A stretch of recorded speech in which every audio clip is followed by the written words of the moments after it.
Before there were orchestras, before a single note was ever written down, the world was already filled with music. Think about it. The rush of rivers, the call of birds, the rhythm of your own footsteps.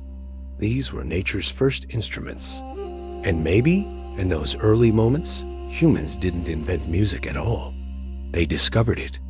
More than 40,000 years ago, somewhere in Europe, an early human picked up a hollow bone and blew through it.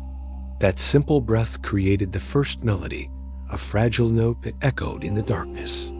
Archaeologists have found these bone flutes, carefully shaped from the wings of vultures and the bones of mammoths.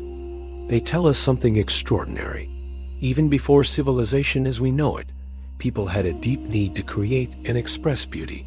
For ancient tribes, sound wasn't just entertainment. It was a core part of life, a ritual.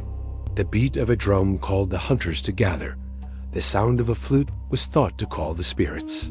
And powerful chants brought the community together as one. Every beat was an offering. Every echo was a bridge to the unknown. In those gatherings, rhythm became a language, a way to speak to gods, to time, and to one another without words. Then we travel to ancient Greece, where thinkers like Pythagoras began to listen differently. He heard the sound of vibrating strings and had a groundbreaking realization. Music followed numbers. Beauty itself could be measured. He discovered that a simple mathematical ratio of 2 to 1 created a perfect octave, and from that simple idea, harmony was born. Music was no longer just raw emotion. It became order, logic, and philosophy.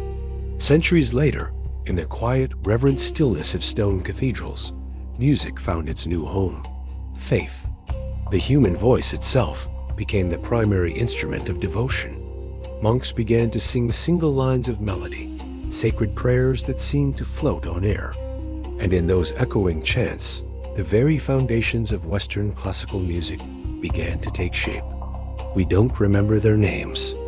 The first composers were humble scribes who wrote for the church, never dreaming that their melodies would outlive entire kingdoms.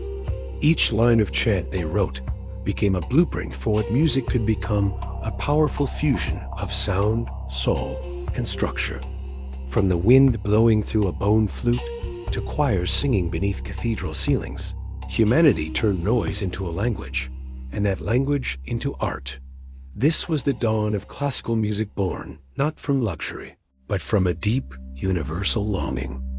In our next video, we'll explore how this sound grew richer and the instruments more complex. But the heart of it all, the human need to be heard, remains the same.